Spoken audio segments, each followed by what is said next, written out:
Hello everyone and welcome to today's video. Today we're looking at the 2026 US Senate map, and I was looking around at the updated Kalshi predicted odds for the 2026 Senate elections and showed a very interesting finding, which is the Democrats are essentially surging nationwide in several of these top Senate races.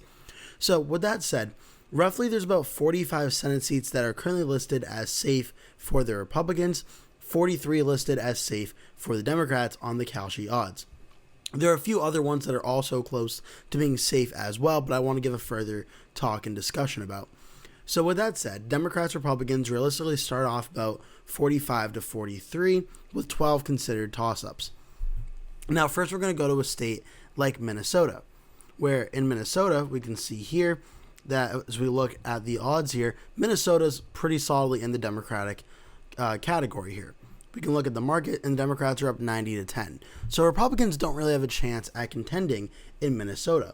This isn't really too much of a surprise, but it's significant due to the fact that Minnesota is one of only a few pickup opportunities for the Republicans in 2026. And even though it's only about the end of March of 2026, it shows the Republicans are already essentially out of reach of getting a state like Minnesota. From then on, we're going to go to another state that Republicans are viewing as a potential pickup opportunity in the state of New Hampshire.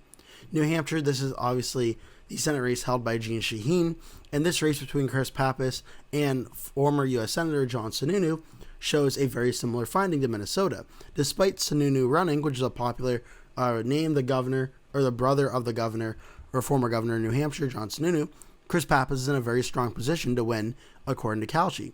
85% or so, or 87% for Chris Pappas, 14% for John Sununu. So what does that mean? That means essentially New Hampshire is right around as close to a safe state as it could be according to the Kalshi odds, taking two Republican pickup opportunities already off the board that Republicans were hoping to try and expand the map with. Now we can also look at the key battleground states that we know going into this are going to be very close that are held by Democrats. Let's look, for instance, at the state of Michigan. Michigan, this is going to be a very close one, but in the current current Kalshi odds, it doesn't really show it being all that competitive. Democrats are up 77, Republicans are at 20. Now, given the fact that Michigan is usually a very competitive toss-up state, I'll put it in likely Democrat for now, but one of the Republicans' only realistic pickup opportunities at this point is considered to be pretty reliable for the Democrats, according to Kalshi. One other one is the state of Georgia. Georgia, with Democratic Senator Jon Ossoff coming into this race, this was the premier pickup opportunity for the Republicans, and now look at this. Ossoff's at 80, Republicans are at 17. Now, there is a very competitive Republican primary on the Senate underway, but I don't think whichever candidate emerges is likely to change that. Ossoff has led since about April of 2025, and it doesn't seem that's going to be changing anytime soon. Georgia also being a very reliable Democratic state, according to Kalshi. So at this point, the Democrats, based on the Kalshi odds, have won every single state they currently hold in the Senate at 47 seats. But now, things get interesting, because there are a good number of Republican seats that either the Democrats are leading in or show very competitive elections.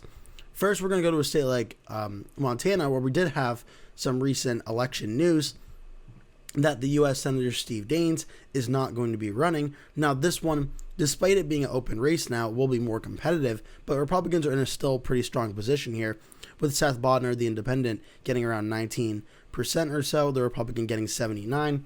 I don't think we're going to see the Republicans be really in any danger of losing Montana, but it is one more state on the map Republicans are going to have to pay attention to. But again, this is an outside the map target for the Democrats as is. The main seats the Democrats are targeting, first things first, is North Carolina with Roy Cooper. Roy Cooper, the former Democratic governor, running against Republican Michael Whatley, and now an open Senate race that Tom Tillis is not running for re-election. And this is expected to be one of the premier close Senate races of the cycle. And Roy Cooper is at 80%. Republican Michael Whatley is at 18%. This has not been in the Republican hands since about the end of March of 2025. The Democrats are in for a runaway victory here, according to these Kalshi odds, and the same margins of Georgia and Michigan. So this would be a Republican to Democratic flip and puts the Democrats at 48 Senate seats. The next Senate seat to keep an eye on is the state of Maine. Now, Maine is very interesting because this is U.S. Senator Susan Collins, who she is representing as a Republican, the only seat in the United States Senate that was won by Kamala Harris in 2024 in the state of Maine. She's the only Republican representing a Democratic Harris-won state. Now, the margins on this one will have been closer in the last year or so, up until about August or so, showed a very close race with Collins ahead, but now the Democrats are starting to pull ahead here, with the Democrats at 71 and Collins at 28. Now, what happens in this one's going to be interesting, because on the polling, Susan Collins versus Janet Mills is essentially a tied race. For Graham Plattner, it's about a 3-point lead for Plattner versus Collins. So what happens in that primary could play very important implications as well. It looks like, based on the early polling and such, that Plattner has the momentum, but even still, on the market side of things, the Democrats are leading 71-28 in this one, which would mean, if you add, based on these numbers, Maine to likely Democratic category, that would get the Democrats up to 49 Senate seats, flipping 2 Senate seats from red to blue. Now, the current Senate is 53-47, and due to Vice President J.D. Vance breaking any 50-50 ties in the U.S. Senate map, the Democrats would need to win 4 Senate seats in this election cycle to overall take the majority. They would need to win 3 to have the 50-50 tie with Vance. And while a few months ago I would have said, I don't think the Democrats getting 50 or 51 Senate seats is necessarily realistic, the Kalshi odds today actually paint a very different story. Next state we're going to go to is the state of Ohio.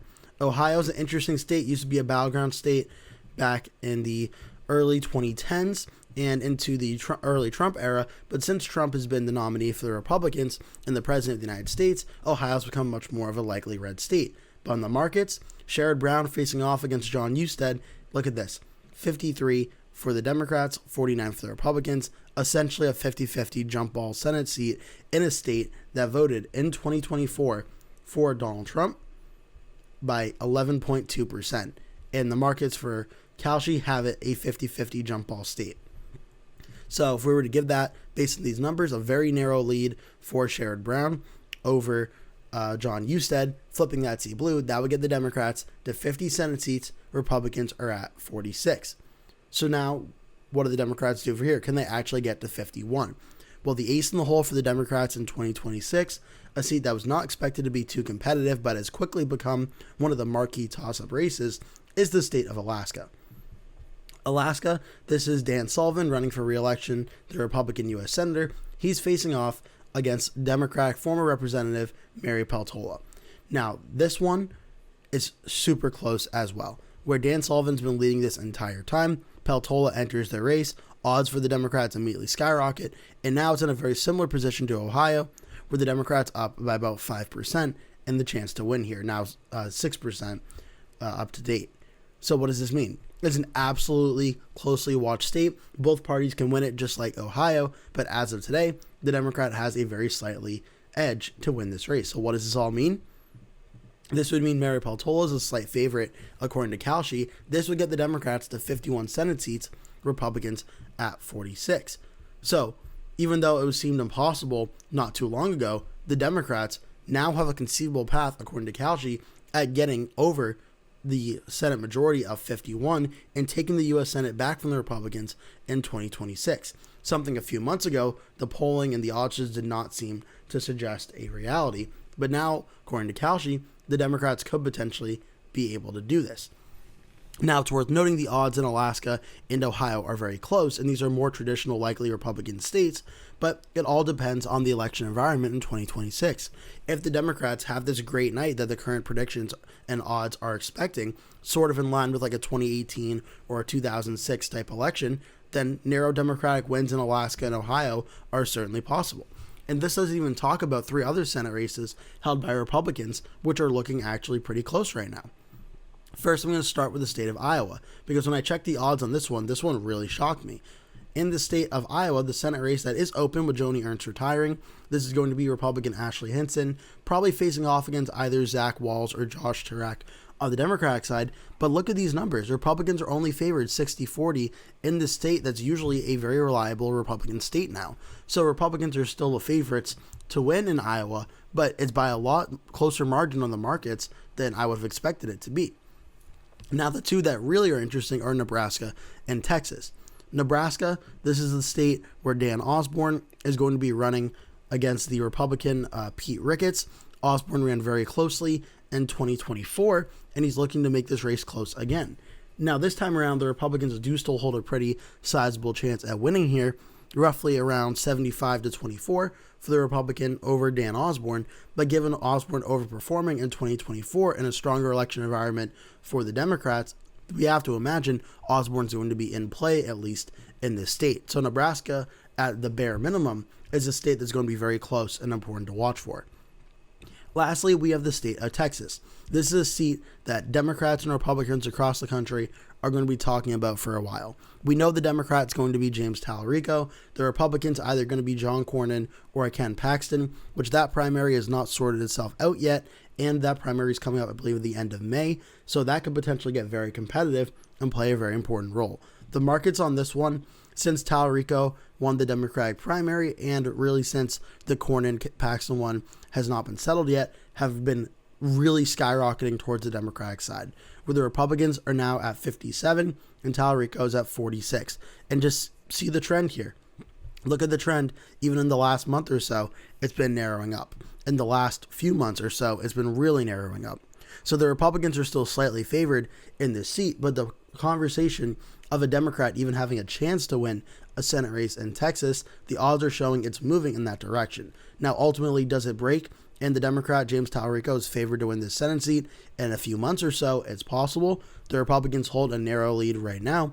But even still, Republicans, based on the current Kalshi odds, are favored getting 49 Senate seats. Democrats are favored in 51 and are favored to flip the Senate majority from red to blue. In a month or so, if I did this video again, it's possible that Talarico may be leading in Texas and the Democrats may even be at 52 and Republicans be at 48. So what was going into 2026, which looked like the Democrats were going to have a very strong midterm, but the Senate map was still in a pretty strong position with seats for the Republicans in places like Alaska, like Texas, like Nebraska, like Iowa, like Ohio, even in important swing states like North Carolina, states Donald Trump all won in 2024. What looked like the Republicans would be in strong positions in just about all of them is now, according to the Kalshi odds, starting to look like a situation where the Democrats may not only pick up the two toss-up seats in North Carolina and Maine, but maybe have expanded the map to possibly be picking up Ohio and Alaska as well. So this is a very fascinating thing to watch for 2026, how this overall all goes. I'll be tracking these numbers over the next few months and weeks as well. So if you enjoyed this video, make sure to like and subscribe. Stay updated as I post more videos like this going forward. Thank you so much for watching, and I hope to see you in a future video.